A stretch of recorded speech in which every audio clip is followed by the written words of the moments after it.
రాసుకోవచ్చు, మీరు అప్డేట్ చేసుకోవచ్చు. Receipt entry. సో ఈ ఎంట్రీ ఏం చేస్తావు, cash or bank account debit, accrued income account, అంతే. సో ఇక్కడ సి అంటే కరెంట్ అసెట్స్ అండి. ఇది మీరు ఇక్కడ ఆల్రెడీ పైన ఎక్కడో రాసుంటా. సో ఇక్కడ షార్ట్ కట్స్ ఏమి ఇబ్బంది పడకండి, పైన ఎక్కడో కిందనో రాసుంటా. So cash balance will increase in balance sheet, current assets will decrease in balance sheet. So మీరు చూసి ఇక్కడ ప్రతి ఒక్క దానికి అడ్జస్ట్మెంట్ ఎంట్రీ పోస్ట్ చేయడమే కాదు, దాని ట్రీట్మెంట్ ఫినాన్షియల్ స్టేట్మెంట్స్ లో ఎలా ఉంటది అనేది కూడా మెన్షన్ చేసిన నేను ఇక్కడ. సో మీరు నాది ఒకటే రిక్వెస్ట్ ఏంటంటే, ఇంటర్వ్యూ ఇచ్చేటప్పుడు నేను ఇక్కడ ఏదైతే రాసానో అది బల్ల గుద్దినట్టు అక్కడ చెప్తే మీరు సరిపోతుంది. మీరు ఏమవసరం ఎక్స్ట్రా అక్కడ ఆలోచించాల్సిన అవసరం లేదు. చెప్పడం అంటే మీరు అర్థం చేసుకున్న తర్వాత, ఏదైనా కూడా అర్థం చేసుకున్న తర్వాత ఎలా చెప్పాలో కొందరికి సబ్జెక్ట్ అంత ఉంటుంది కానీ ఎలా చెప్పాలో కొందరికి అర్థం కాదు ఇంటర్వ్యూలో. సో దానికోసమని ఇది రాసిన. సో మీరు అలాగే చెప్పాలి. ఓకే,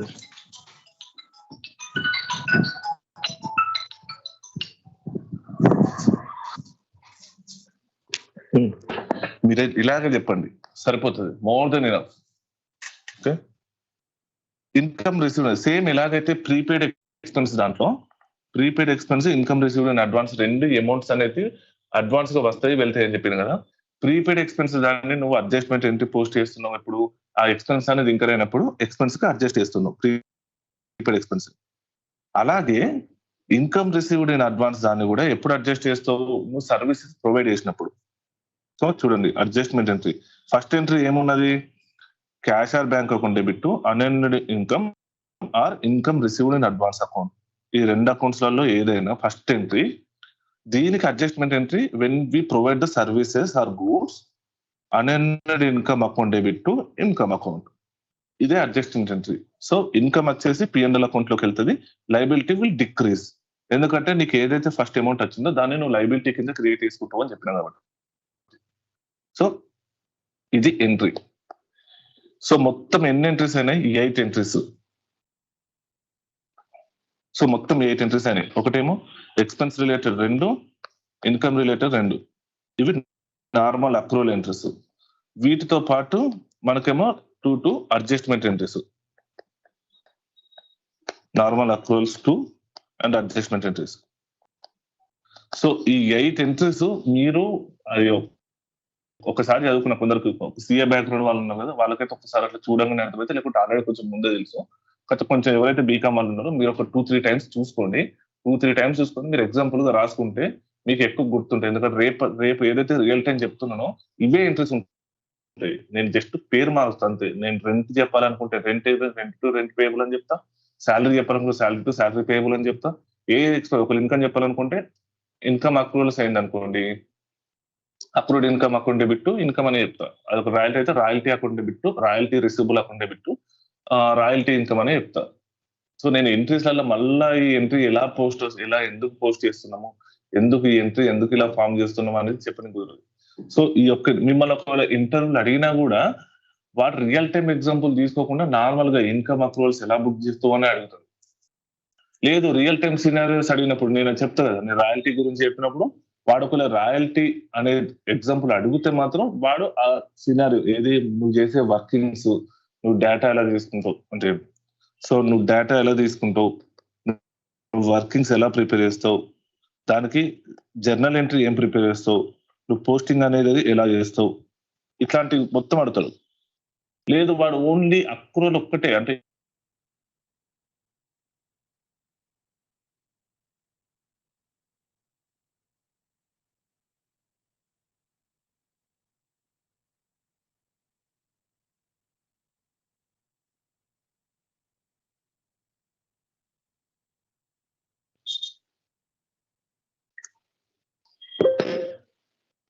ఇదండి. సో ఈ 8 ఎంట్రీస్లలో ఎవరికన్నా డౌట్ ఉన్నదంటే ఒకసారి అడగండి. ఎవరికన్నా డౌట్ ఉన్నదా ఈ 8 ఎంట్రీస్లలో?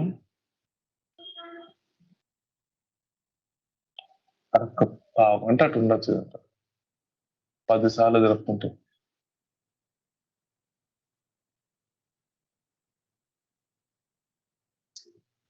లేకుంటే అందరికి అర్థమైతే ఒకసారి అర్థమైనట్టు సింబల్ ఇవ్వండి.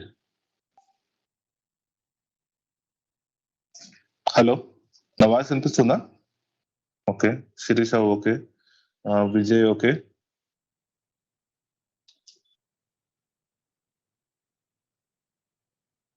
Sirisha okay, okay okay okay. Sandeep bro, Abhi, మీకిద్దరికి మళ్ళా రిపీట్ చేయడం అంటే శిరీష ఓకే ఓకే, మళ్ళా రిపీట్ చేయడం అంటే కొంచెం కష్టము. సో మీరు కొంచెం అర్థం అయిందా లేదా ఒకసారి అన్మ్యూట్ చేసి చెప్తే, ఒకసారి ఇద్దరు అన్మ్యూట్ చేయండి, Venkatesh and Sandeep bro.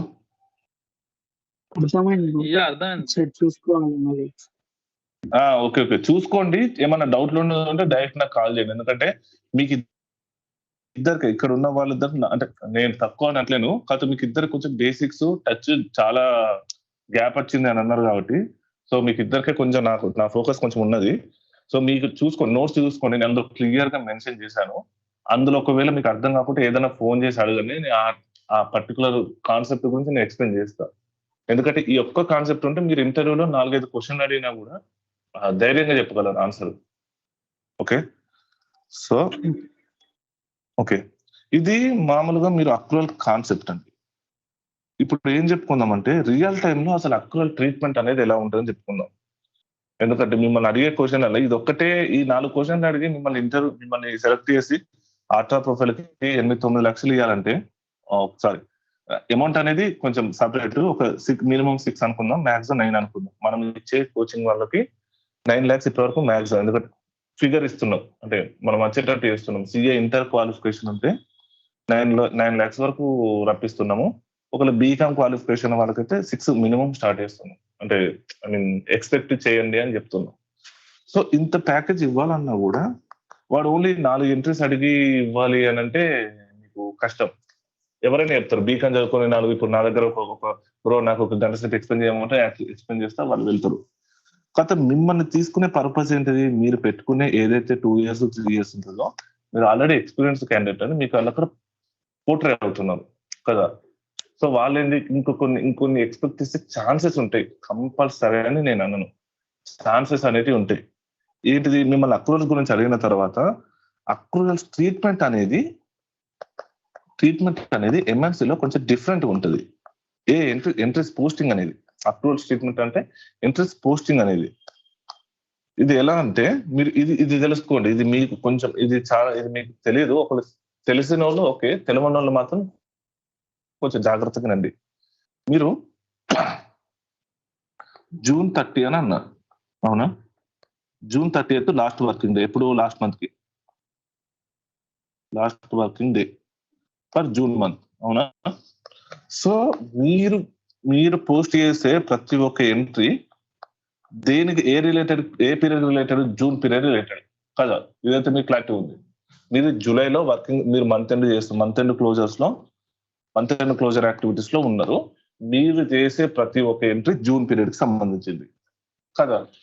So మీరు ప్రతి ఒక్క ఎంట్రీ, నేను ఏమన్నా మీరు 95% అక్రూవల్స్ బుక్ చేస్తారు అని అన్నా. ఏ టైప్ ఆఫ్ అక్రూవల్స్ అనేది మీకు ముందు తెలుస్తుంది. అయితే మీరు చేసే ప్రతి ఒక్క ఎంట్రీ అక్రూవల్స్ రిలేటెడ్. ఓకే, సో మీరు బుక్ చేసేదేమో మంత్ ఎండ్ క్లోజర్ టైంలో, మెక్ టైంలో మీరు బుక్ చేసేదేమో అక్రూవల్స్. సో ఈ రెండింటి కాంబినేషన్. మెక్ టైం అంటే ఎప్పుడు వస్తుంది? June 28 నుండి July 5th వరకు ఎప్పుడో వస్తుంది అని మనం ఒక ఎగ్జాంపుల్ చెప్పుకున్నాం. ఏదైనా ఒక ఎగ్జాంపుల్ July 28 ఎందుకంటే -2 నుంచి కొన్ని ఎంట్రీస్ పోస్ట్ చేస్తామని, July 5th వరకు మనం ఎంట్రీస్ అక్రూవల్స్ పోస్ట్ చేసుకుంటా, ట్రయల్ బ్యాలెన్స్ డిస్కషన్ చేసి, balance sheet, financial statement prepare చేసి, ఆ ట్యాక్స్ ఎంట్రీస్ ఏదో ప్రిపేర్ చేస్తుంది లాస్ట్ డే నాడు. ఈ పీరియడ్ లో బుక్ చేసే ప్రతి ఒక్క ఎంట్రీ 95% నువ్వు అక్రూవల్స్ బుక్ చేస్తావు. ఓకే, ఏ డేట్ పెట్టుకొని చేస్తావు అని అంటే లాస్ట్ వర్కింగ్ డే ఎప్పుడైతే ఉంటుందో, వర్కింగ్ డే అంటే not working day, last date. ఇక్కడ లాస్ట్ డేట్ ఆ మంత్ కు లాస్ట్ డేట్ ఎప్పుడు ఉంటుందో ఆ డేట్ ను పెట్టుకొని నువ్వు ఎంట్రీస్ అనేది బుక్ చేస్తావు. Okay, so journal GL date అని అంటారు దాన్నే. జిఎల్ డేట్ వచ్చేసి 30th June 2023. ఓకే, ఈ జిఎల్ డేట్ అంటే అక్రూవల్ పోస్ట్ చేసే డేట్ అన్నట్టు. ఓకే, ఇది గుర్తుపెట్టుకోండి. లాస్ట్ డే నాడు నువ్వు ఎంట్రీ పోస్ట్ చేస్తావు. ఏ అక్రూవల్ ఉన్నా కూడా, ఎన్ని అక్రూవల్ పోస్ట్ చేసినా కూడా, నువ్వు ఒక 10 అక్రూవల్ పోస్ట్ చేసినావు అనుకో, ఎగ్జాంపుల్ గా 10 అక్రూవల్స్ నువ్వు ఆ పీరియడ్ జూన్ పీరియడ్ కి రిలేటెడ్ కాబట్టి నువ్వు 30th జూన్ అనే డేట్ వేసి నువ్వు ఎంట్రీ పోస్ట్ చేస్తున్నావు. సో దట్ నువ్వు వేసిన డేట్ 30th జూన్ కాబట్టి అది ఏ బుక్స్ లో కనిపిస్తుంది? జూన్ బుక్స్ లోనే కనిపిస్తుంది. Number 1 point. కాకపోతే నువ్వు బుక్ చేసిన ప్రతి ఒక్క అక్రూవల్ ఏమవుతుందంటే రివర్సల్ అనేది అవుతుంది.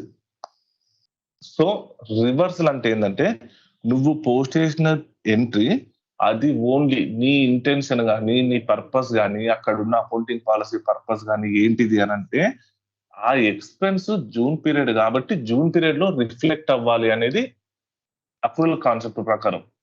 అక్రూవల్ కాన్సెప్ట్ ప్రకారం ఏదైనా ఎక్స్పెన్స్ ఏదైనా పీరియడ్ ఇంకైతే ఆ పీరియడ్ లోనే రిఫ్లెక్ట్ అవ్వాలి. అందుకనే నువ్వు అక్రూవల్స్ బుక్ చేస్తున్నావు. ఆ తర్వాత ఏమైతుంది అంటే అది రివర్స్ అయిపోతుంది. రివర్స్ ఎప్పుడైతుంది? జూలై 1, 2020 నాడు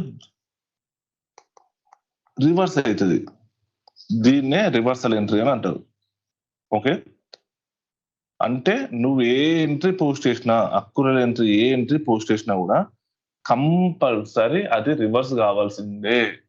ఎందుకు అంటే నువ్వు పోస్ట్ చేసే ఎంట్రీ పర్పస్ ఏ పీరియడ్ కి అయితే రిలేటెడ్ అయి ఉన్నదో ఇన్కమ్ ఆర్ ఎక్స్పెన్స్ ఆ పీరియడ్ లో రిఫ్లెక్ట్ గానికి మాత్రమే నువ్వు ఎంట్రీస్ పోస్ట్ చేస్తావు. కాకపోతే మీరు రియల్ టైమ్ లో ఎలా ఉంటుంది, కొందరు అంటే సిఎఫ్ఎం లో చేసిన వాళ్ళు ఎలా ఉంటది అంటే, ఇప్పుడు రెంట్ టు రెంట్ పేయబుల్ అని ఉన్నది అనుకోండి, రెంట్ టు రెంట్ పేయబుల్ 5,000 ఉన్నది అనుకోండి. ఇప్పుడు అది ఇప్పుడు జూన్ మంత్ లో అయిపోయింది. ఇది ఈ పేమెంట్ అయిపోయేదాకా అది క్యారీ ఫార్వర్డ్ అయితేనే ఉంటుంది నెక్స్ట్ మంత్. అవునా?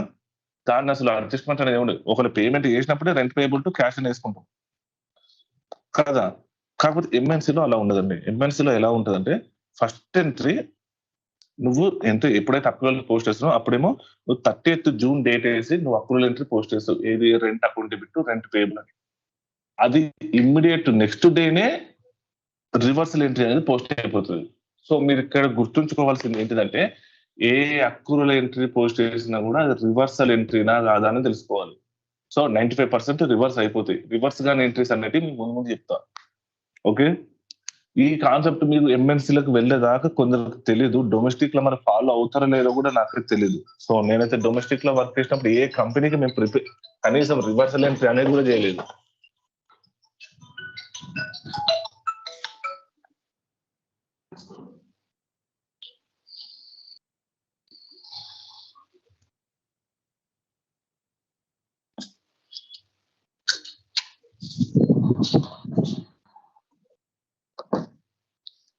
ఓకే, సో ఇదండి, ఇదే మెయిన్ పాయింట్. కాకపోతే ఎలా ట్రీట్మెంట్ ఉంటుంది అనేది చెప్తాను.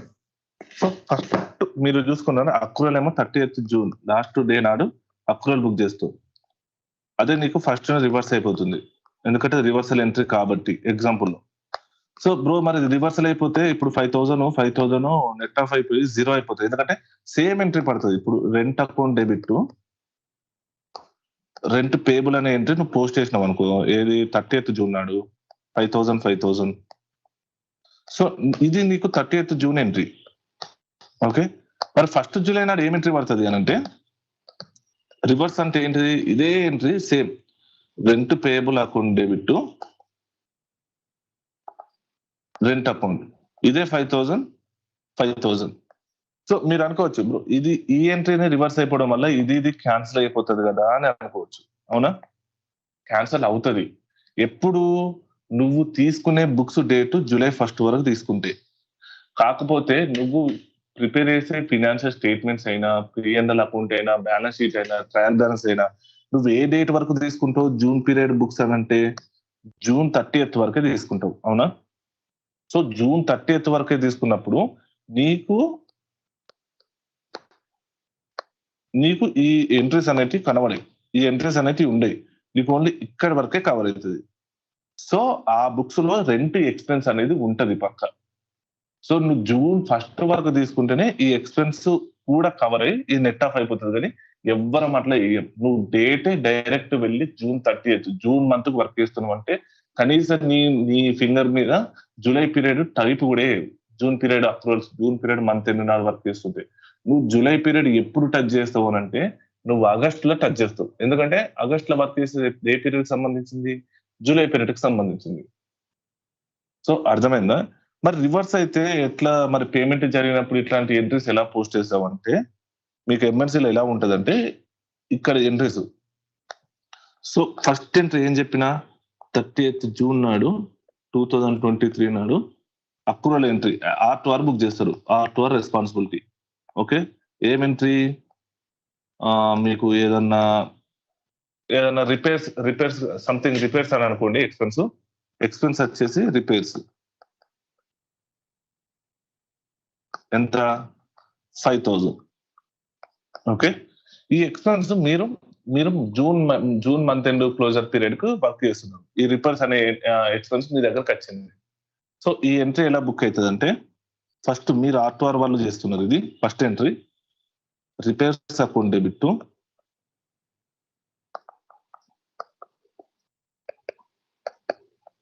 రిపేర్స్ పేయబుల్ అని అనుకుందాం. ఎగ్జాంపుల్ అండి ఇది. మీకు ఈ ఎక్స్పెన్సెస్ అన్నిటికీ పేయబుల్ కి మనకు జిఎల్ అకౌంట్ ఒకటి ఉంటుంది. మీకు సబ్ లెడ్జర్, జనరల్ లెడ్జర్ అనే టాపిక్ లో కవర్ అవుతుంది. జిఎల్ అన్నిటికీ అకౌంట్స్ పేయబుల్ అని ఒక జిఎల్ ఉంటుంది. అదే యూజ్ చేస్తారు. కాకపోతే ఇక్కడ ఎంట్రీ కొరకు మీకు చెప్తున్నా, repairs account debit to repairs payable. Okay, ఈ ఎంట్రీ పోస్ట్ అయితే ఎప్పుడు? జూన్ 30th నాడు. ఇది రివర్స్ ఎప్పుడైతుంది అంటే సెకండ్ ఎంట్రీ 1st జూలై నాడు. చూసుకోండి, 1st జూలై నాడు ఈ ఎంట్రీ రివర్స్ అయిపోతుంది. అంటే ఏం ఎంట్రీ పడుతుంది? Rent payable, repairs payable account debit to repairs account. Okay, ఇది 5,000, ఇది 5,000, ఇది 5,000, ఇది 5,000. ఇక్కడ తోటి R2R వాళ్ళ డ్యూటీ అయిపోతుంది. ఏది? ఎందుకు? మన డ్యూటీ వచ్చేసి ఈ రిపేర్స్ అనే ఎంట్రీ జూన్ పీరియడ్ లోనే ఇంకర్ అయింది కంపెనీ. కాకపోతే ఆ జూన్ పీరియడ్ లో వాళ్ళు మన ఏపీ టీం వాళ్ళు బుక్ చేయలేదు కాబట్టి యాజ్ R2R రెస్పాన్సిబిలిటీ కింద మనం ఈ ఎక్స్పెన్స్ అనేది జూన్ పీరియడ్ లో బుక్ అయ్యేటట్టు చూసుకున్నాం. ఇక్కడతో అయిపోయింది. ఏది? 5,000. ఇది రివర్స్ కూడా అయిపోయింది. కాకపోతే మరి ఇంకర్ అయిన దాన్ని నువ్వేమో కంపెనీలో ఇంకర్ అయిందని అంటున్నావు, నువ్వేమో ఎంట్రీ పోస్ట్ దాన్ని రివర్స్ కూడా వేసినావు. నెట్ ఆఫ్ ఏమో 0 అయిపోయింది. ఇక్కడ ఇది రెండు క్యాన్సిల్ అయిపోయి 0 అయిపోయింది.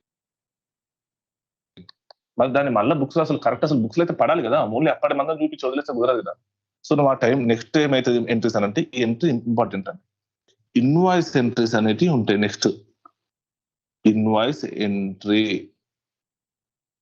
అంటే ఏంటంటే ఈ రిపేర్స్ పేయబుల్ ఎంట్రీ పోస్ట్, ఈ రిపేర్స్ ఎంట్రీకి, రిపేర్స్ ఎక్స్పెన్స్ కి నీకు ఇన్వాయిస్ అయితే వస్తుంది కదా నెక్స్ట్ మంత్. అంటే నువ్వు ఇంకర్ అయింది జూన్ పీరియడ్ అయినా నీకు ఇన్వాయిస్ జూలైలో వచ్చింది అని అనుకుందాం. ఎగ్జాంపుల్ జూలైలో వచ్చినప్పుడు ఏ ఎంట్రీ పోస్ట్ చేస్తారంటే రిపేర్స్ అకౌంట్. మళ్ళీ ఇది ఇన్వాయిస్ ఎంట్రీ అండి. రిపేర్స్ అకౌంట్ డెబిట్ టు ఎవడైతే వెండార్ ఉంటాడో వెండార్ అకౌంట్.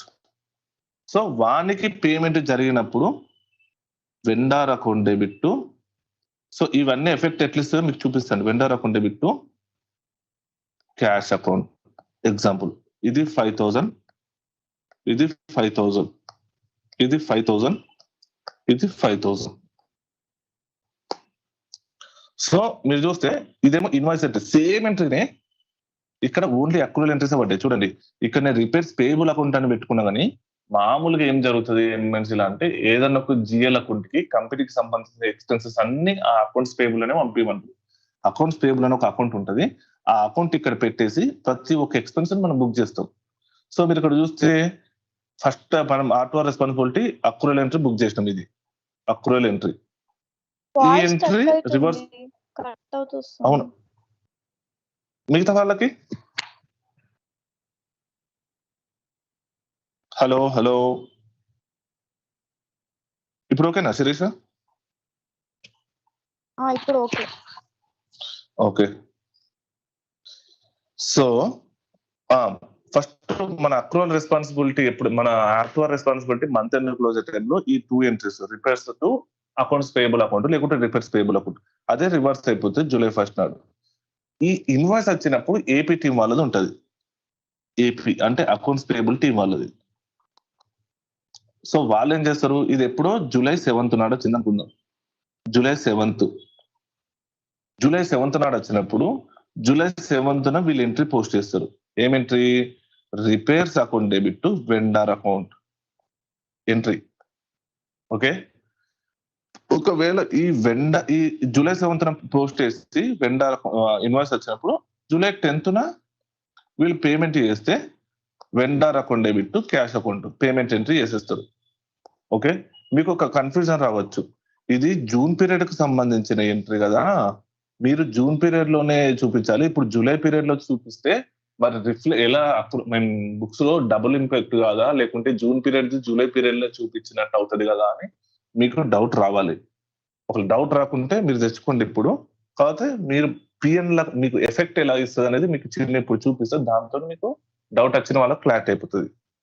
సో ఒక ఎగ్జాంపుల్ పిఎన్ఎల్ అకౌంట్ చూసుకుందాం.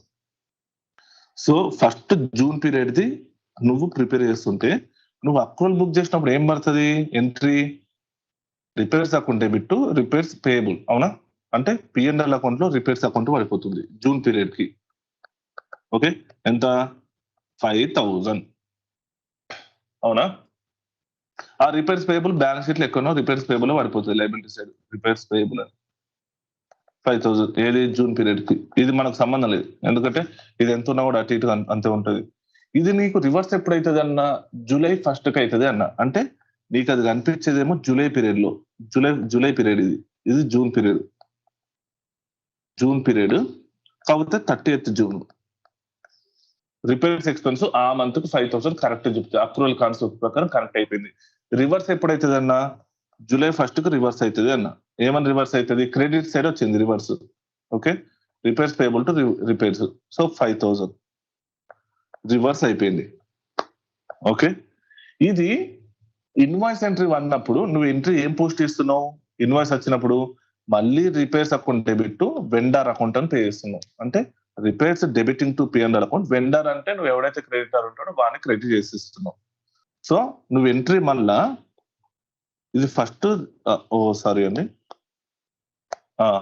ఇక్కడ రిపేర్స్ ఇది రివర్సల్ ఎంట్రీకి రిపేర్స్ 5,000 రివర్సల్ ఎంట్రీ, ఇది రివర్సల్. సో నువ్వు ఇన్వాయిస్ ఎంట్రీ పోస్ట్ చేస్తున్నప్పుడు మళ్ళీ రిపేర్స్ అని పోస్ట్ చేస్తున్నావు. ఇప్పుడు 7th కి, ఇదేమో 1st జూలై, ఇదేమో 7th July. Repairs 5,000 entry post చేసి నువ్వు వెండర్ కింద క్రియేట్ చేసుకుంటున్నావు. వెండర్ కి ఆ వెండర్ కి పేమెంట్ అనేది జరుగుతుంది. ఈ ఎంట్రీ ఏమో పిఎన్ఎల్ అకౌంట్ ఎటువంటి ఎఫెక్ట్ లేదు. ఓకే, నువ్వు చూస్తే ఓవరాల్ గా 4 ఎంట్రీస్ పడ్డాయి. పిఎన్ఎల్ అకౌంట్ కి 3 ఎఫెక్ట్ ఇచ్చినాయి. ఫస్ట్ అక్రూవల్ ఎంట్రీ, తర్వాత రివర్సల్ ఎంట్రీ, తర్వాత ఇన్వాయిస్ ఎంట్రీ. మీరు చూసుకుంటే ఆ ఎక్స్పెన్స్ ఏ పీరియడ్ కి సంబంధించింది? జూన్ పీరియడ్ కి సంబంధించింది, అవునా? సో ఈ ఇన్వాయిస్ ఎంట్రీ, ఈ రివర్సల్ ఎంట్రీ సెట్ ఆఫ్ అయిపోతుంది. ఎఫెక్ట్ వచ్చేసి ఓన్లీ జూన్ పీరియడ్ లోనే ఉంది. చూసిలా, జూన్ పీరియడ్ లో మాత్రమే ఆ 5,000 అమౌంట్ అనేది కనిపిస్తుంది. మీ జూలై పీరియడ్ లో ఈవెన్ దో మీరు ఇన్వాయిస్ ఎంట్రీ, ఈ రివర్సల్ ఎంట్రీ పేస్ట్ అవి రెండు సెట్ ఆఫ్ అయిపోయి మీకు ఓన్లీ ఎంట్రీ ఇక్కడే కనిపిస్తుంది. సో ఎంట్రీ అక్రూవల్ ఎంట్రీస్ అన్ని అలానే కనిపిస్తూ వెళ్తాయి. సో మీకు ఒక చిన్న ఎగ్జాంపుల్ చెప్తే ఇంకొంచెం మీకు కన్ఫ్యూజన్ అనేది ఎక్కువ వస్తుంది, ఆ తర్వాత క్లారిటీ కూడా వస్తుంది. నువ్వు పేమెంట్ ఇన్వాయిస్ వచ్చింది కాబట్టి, పేమెంట్ చేసినావు కాబట్టి ఇక్కడ సెట్ ఆఫ్ అయిపోయింది. ఒక ఇన్వాయిస్ అనేది రాకుంటే అప్పుడు ఈ ఎంట్రీ ఇలా ఇన్వాయిస్ అనేది రాకుంటే నీకు ఈ ఎంట్రీ పడదు కదా. ఏది? ఇన్వాయిస్ ఎంట్రీ పడదు కదా. సో ఇక్కడ ఏమైతుంది? ఇది రివర్సల్ అయిపోతుంది 5,000. అప్పుడు మళ్ళీ ఎక్స్పెన్స్ అనేది రివర్సల్ అయిపోయింది. ఎఫెక్ట్ ఇట్లానే ఉంటది కదా బ్రో జూలై పీరియడ్ కి అని మీరు ఒక డౌట్ రావాలి మీకు. ఏది? ఇన్వాయిస్ అనేది రాకుంటే. ఇన్వాయిస్ వస్తే నువ్వు ఇన్వాయిస్ ఎంట్రీ పోస్ట్ చేయడం వల్ల సెట్ ఆఫ్ అయిపోతుంది. ఇన్వాయిస్ రాకుంటే కేసు ఏంటి? ఇన్వాయిస్ రాకుంటే కేసు ఏంటి అంటే నువ్వు ఎక్స్పెన్స్ ని ఇంకా పే చేయలేదు, అవునా? నువ్వేమో జూలై పీరియడ్ లో ఇంకర్ అయినావు, కాదు జూన్ పీరియడ్ లో ఇంకర్ అయినావు, కాదు జూన్ పీరియడ్ లో ఈ పేమెంట్ చేయనందుకే కదా నువ్వు ఇన్వాయిస్ రాలేదు, పేమెంట్ జరగలేదు కదా నువ్వు అక్రూవల్ బుక్ చేసుకున్నావు. అది అక్రూవల్ కాన్సెప్ట్ ప్రకారం అది రివర్సల్ అయిపోయింది. ఇంకా ఇన్వాయిస్ రాలేదు, జూలై పీరియడ్ లో కూడా ఆ ఎక్స్పెన్స్ కి పేమెంట్ జరగలేదు, అప్పుడు నువ్వేం చేయాలి? అప్పుడే వస్తుంది రీఅక్రూ చేయాలి. అంటే నువ్వు ఏ ఎక్స్పెన్స్ అయితే నువ్వు ఇంకర్ అయి పేమెంట్ ఇంకా జరగకుంటే నెక్స్ట్ మంత్ ఎండ్ వరకు కూడా నువ్వు దాన్ని రీఅక్రూ అనేది చేయాలి, ఇన్వాయిస్ అనేది రాకుంటే. రీఅక్రూ అంటే ఏంది? నీకేమో జూలై పీరియడ్ కి ఒక 5,000 ఎక్స్పెన్స్ మళ్ళీ అయింది, ఒక 6,000 అయింది అనుకుందామండి. ఓకే, జూన్ పీరియడ్ ఆల్రెడీ 5,000 ఉన్నది. సో నువ్వు రీఅక్రూ అంటే ఏంటంటే ఈ 5,000 అమౌంట్ ని రీఅక్రూ చేయాలి. అండ్ ఆల్రెడీ జూలై పీరియడ్ కి ఇంకొక 6,000 ఉన్నా కాబట్టి దీన్ని అక్రూ చేస్తే సరిపోతుంది. అక్రూ అంటే దీనికి ఒక అక్రూవల్ ఎంట్రీ మళ్ళీ పోస్ట్ చేయాలి అంతే. సో నీకు ఎంట్రీ ఎలా పోస్ట్ అవుతుంది? July period month end closure, నువ్వు ఆగస్టు టైంలో July period month end closure చేస్తావు కదా, అప్పుడు ఎంట్రీ ఎలా పోస్ట్ అవుతుంది అంటే రిపేర్స్ 6,000, ఇది జూలై పీరియడ్ది. మళ్ళీ రిపేర్స్ అకౌంట్ 5,000, ఇది జూన్ పీరియడ్ది. టు రిపేర్స్ పేయబుల్, ఇది ఎప్పుడు? ఇది 11,000, ఇది బ్యాలెన్స్ షీట్కి వెళ్ళిపోతుంది. కాబట్టి నువ్వు బుక్ చేసే అక్రూవల్ ఏమో ఈ 2 అక్రూవల్స్ ఉంటుంది, అవునా? రిపేర్స్ ఒక ఎక్స్పెన్స్ ఏమో 6,000, ఒక ఎక్స్పెన్స్ 5,000 జూన్ పీరియడ్ కి. అవే నీకు ఇక్కడ జూలై పీరియడ్ పిఎన్ఎల్ అకౌంట్ లో వస్తాయి, అవునా? రిపేర్స్ జూలై పీరియడ్ కి సంబంధించిన 6,000, రిపేర్స్ జూన్ పీరియడ్ కి సంబంధించిన 5,000. ఇది జూన్ది, ఇది జూలైది. సో ఈ రిపేర్స్ సెట్ ఆఫ్ అయిపోయి నీకు ఇక్కడ కనిపించే ఒకే ఒక్క రిపేర్స్ జూలై పీరియడ్ రిపేర్స్ మాత్రమే కనిపిస్తాయి. అర్థమైందా? ఇది ఇలా ఉంటది. ఎంఎన్సీలో మామూలుగా ట్రీట్మెంట్స్ అన్ని ఇలానే ఉంటాయి. సో మీకు ఇది కొంచెం ఫస్ట్ టైం కన్ఫ్యూజ్ అవుతుంది. చెప్పు. యాక్చువల్లీ మరి ఇప్పుడు ఇన్వాయిస్ ఇవ్వలేదు కాబట్టి వెండర్ అకౌంట్ ఇంకా ఎఫెక్ట్ కాలేదు. ఒకవేళ ఇన్వాయిస్ ఇచ్చినప్పుడు మళ్ళీ ఏమైనా ఎంట్రీ చేయాలా? ఎప్పుడు? జూలైలోనేనా? సరే, ఒక పని చేద్దాం. మీరు ఎగ్జిట్ అవ్వండి, నేను ఇంకొక కొత్త లింక్ పంపిస్తా. ఇది 1 minute లో క్లోజ్, 10:40 స్టార్ట్ చేసాం కదా. ఎగ్జిట్ అవ్వండి, కొత్త లింక్ పంపిస్తా. సరే.